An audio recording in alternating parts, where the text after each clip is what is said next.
سوداني سوداني سوداني سوداني سوداني بلدي عجباني مروي كرري سلامي توبو عراقي.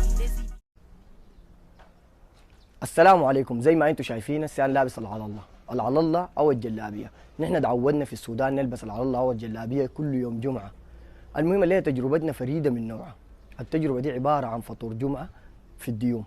الناس دي اللي عملوا الحاجه دي واستفادوا منها شنو حنعرفها في اخر الحلقه.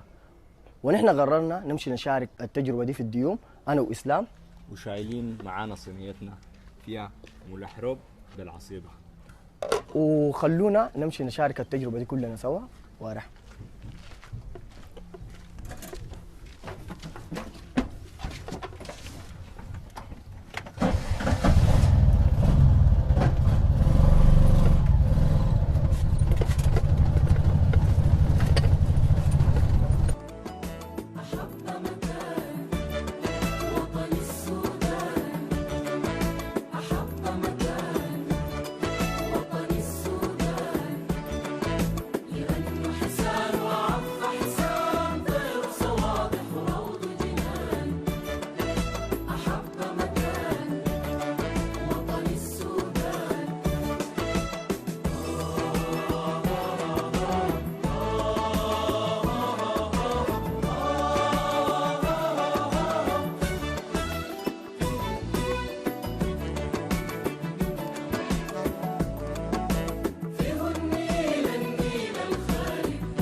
بسم الله الرحمن الرحيم والصلاة والسلام على أشرف خلق الله سيدنا محمد على أهله الصحبة أجمعين.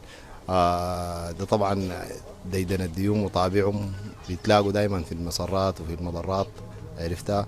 والناس دائما بتقعد لوجبة زي دي على سن يتفقدوا بعض يشوفوا أحوال بعض في لمة زي دي يوم الجمعة. ده اليوم الوحيد اللي هم بيتلاقوا فوقه على سن فوق يعرفوا سر بعض وعاملين كيف أحوالهم كده، انطباع يعني بغض النظر عن الحي المائدة اللي قدموها شنو. اي حاجه موجوده الناس بتجيبه، وفي ناس ما بتجي ما عندها اي حاجه، نعرف انهم ظروفهم تعبانين بنساعدهم بطريقه ثانيه يعني. وربنا ان شاء الله يسهل ما فيه الخير ان شاء الله. وده ديدن الديوم عادة الناس كلهم يعني الامهات والخالات كده برضه في بيوتهم، لكن شنو في حياتهم الخاصه. وان شاء الله ربنا يديم المعروف بين الناس والمحبه دائما، ودايرين السودان دائما يكون بخير وصحه عافيه. شكرا لكم. السلام عليكم. فكره جميله، ترابط جميل بين الشباب. بتمنى انه الفكره دي تكون مستمره طوالي، الناس تترابط مع بعض وتكون قريبه من بعض. شكرا جزيلا. والله العظيم احنا لاقيين فطور نيلي. اللمة حلوة والترابط بين الشباب والجيل القبال، لازم يكون في ترابط بين الأسر إن شاء الله. في الأخير بقول لكم بماذا أحييكم بقلبي أم بيدي، بماذا أحييكم فقد حان موعدي، فعندي لكم من الكلمات مد البصر إذا نظمتها لعجز عن فهمها كل البشر. يلا زي ما انتم شفتوا التفاعل والاجواء الجميله دي، كان فيها نوع من المحبه والاخاء، كان يعني حاجه جميله، وبجد نحن فرحنا شديد، وبجد شكرا لدعوتكم لنا. طيب يا سقراط، السبب الرئيسي من الحاجه دي؟ السلام عليكم ورحمه الله. اول حاجه الفكره جات انه نحن الناس الكبار كانوا متواجدين في الحي، يعني لقينا انه كان بيناتهم في ترابط واحترام وتقدير، انه نحن جينا الحاجه دي في جيلنا ما موجوده، لكن لقينا انه الحاجه دي نحن محتاجينها لانه نحن فاقدينها، لانه لقينا انه دي الهويه الحقيقيه للمواطن السوداني. عشان كده حابين انه ناسس الفكره دي وتقبل لكل الشعب السوداني، مش الديون فقط، لكل الشعب السوداني. يعني دي الحاجه دي يعني عمل ترابط بيننا بين الجيل الفوق والاكبر مننا، وربطنا بشنو بالجيل الاصغر مننا الاسي. طيب يا معاذ، انتوا بعد ما اسستوا الفكره دي استفدتوا شنو من التجربه دي؟ اول حاجه يعني بجد حسيتوها في الحله اتغيرت؟ والله يا اخي الاستفاده الكبيره انه قربتنا من بعض، خلتنا نفهم مشاكل بعض. اي اختلافات تانية بتتجاوز، يعني حتى كان اي انسان عنده تجاوز مع انسان في خلاف بسيط، هنا مجرد ما يقعدوا بينسوا الكلام ده، بيتعايشوا في الاحساس حق اليوم والبرنامج وفرحه الشباب ولمه الناس والضحك، ويكونوا في عالم تاني، وبتضيم يعني شنو المحبه بيناتهم. اتمنى انه الناس امورها تعدل وتتصلح البلد وحالها ونمشي لاحسن واحسن، والناس تتراحم مع بعض، يعني ما تكون في اي اشكاليات. وزي ما شايفين دي نحن كسودانيين بنعمل الحاجات دي بدون مجهود، وفي النهايه يا جماعه نحن بتجمعنا حاجه واحده، اننا نحن سودانيين. شكرا للمشاهده.